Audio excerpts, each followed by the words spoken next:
Welcome to the PhoneArena.com video review of the Sanyo Pro 700. The Pro 700 is one of the two Pro Series phones that Sanyo is providing for Sprint's QChat launch.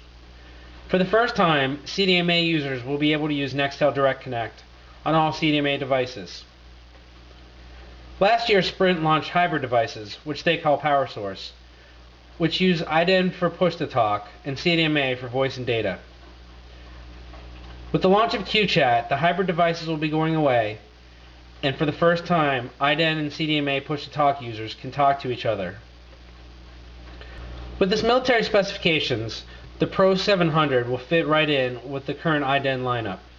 However, it's very unique in its design and is narrower than any other IDEN phone that we've seen. This leads to a great in-hand feel.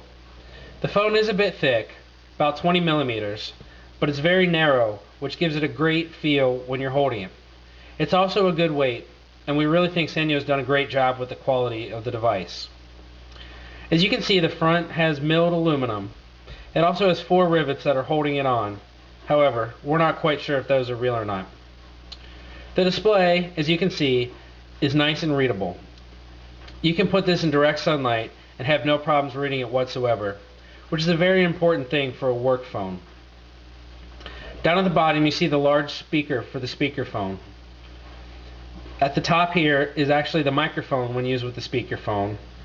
And down at the bottom is the standard microphone for voice calls. On the left side of the phone is the volume rocker, the Nextel Direct Connect button, and here we'll have the covered micro USB charging and data port. We like to see Sanyo adapting this standard early. We've seen it on a few past phones, and it looks like they'll be using it from here on out.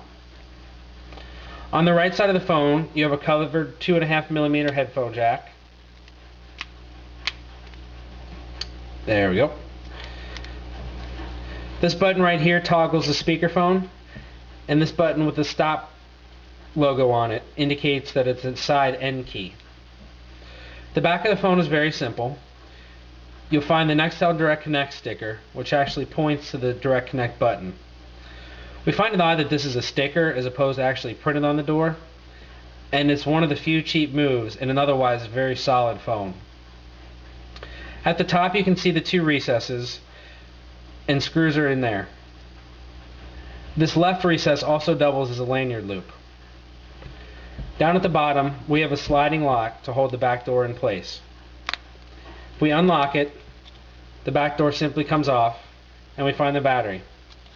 Nothing special back here. This is strictly a work phone. There's no camera or micro SD slots. The design of the Sanyo Pro 700 is very reassuring. The quality feel continues as you flip the flip open. As you can hear, there is no click like we used to find in Sanyo phones. While we know this was a love it or hate it option, we personally hated it, and we're glad to see it's not there. On the inside, you'll find a 1.9-inch QVGA display. The display is 65,000 colors, and generally it looks really good. It's pretty easy to read in any lighting condition. It's not quite as deep as we've seen with some Samsung panels, which are 262,000 colors. And it is pretty small, coming in at under 2 inches. However, again, this is a work phone. It's not something that you're going to be watching TV on, so we can't complain much. We have kind of a unique keypad here. The 5-way directional pad and 12-key keypad is pretty normal, but around that we have a plethora of buttons. As you can see, there are hard-coded text, web, speaker, and back buttons, in addition to the standard left and right soft keys and the send and end button. In addition to the hard-coded keys, the directional pad can be customized as well. On top of that, the favorites menu, which is the left soft key, offers 12 more customizable options. This gives the user a total of 20 shortcut possibilities, only 4 of which are hard-coded. We really like seeing that customization on the phone, and we feel it leads to a user-friendly experience. The buttons themselves are a bit smaller than we normally see, and they almost sit flush. The keys do, however, give you a reassuring click as you press them, so you know that you've done that. However, users with bigger hands or bigger fingers may have small problems dialing with it. It's not a huge deal, and as you can see, the keys take up almost as much real estate as possible, so it's just a matter of function over design. There's not much to say about the menu system of the Pro 700. It's similar to other Sanyos on the market, most notably the LX that we reviewed about a month back. The only difference you'll find is the navigation menu as opposed to a pictures menu. Of course, this is not a camera phone, so I wouldn't have expected to see the pictures menu anyway.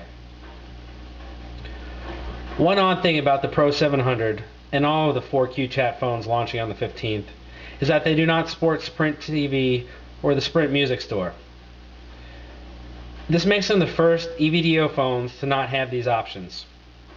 We understand there will be more high-end phones later, one by Samsung and another by Motorola, which will offer more features such as the multimedia suite. However, it's kind of a curious admission. Since the hardware is there, you'd think Sprint would take advantage of it.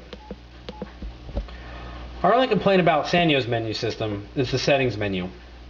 As you'll see here, there are actually 22 subfolders, which is entirely too many. A lot of these can be consolidated into one item, moved elsewhere, or flat gotten rid of. Overall, the menu system is pretty logical though. There's a lot of customization options which we really like. For instance, we can view in either grid or list, and we can change the background if we chose as well. Let's switch it over to calm tone here, and you can see the layout looks different. Of course, the big draw to the Pro 700 is Direct Connect. First and foremost, that's what this phone is. You can see we have the Pro 200 sitting in the background here, and we'll go ahead and demo QChat, Direct Connect. All we have to do is hit the button on the side, it'll scroll through recent Direct Connect calls, and then press it again to alert them. As you can see, that was almost instantaneous. There are a few differences that we see here. First of all, you can see this little open indicator here. When we press it, it'll show me, indicating that you're talking.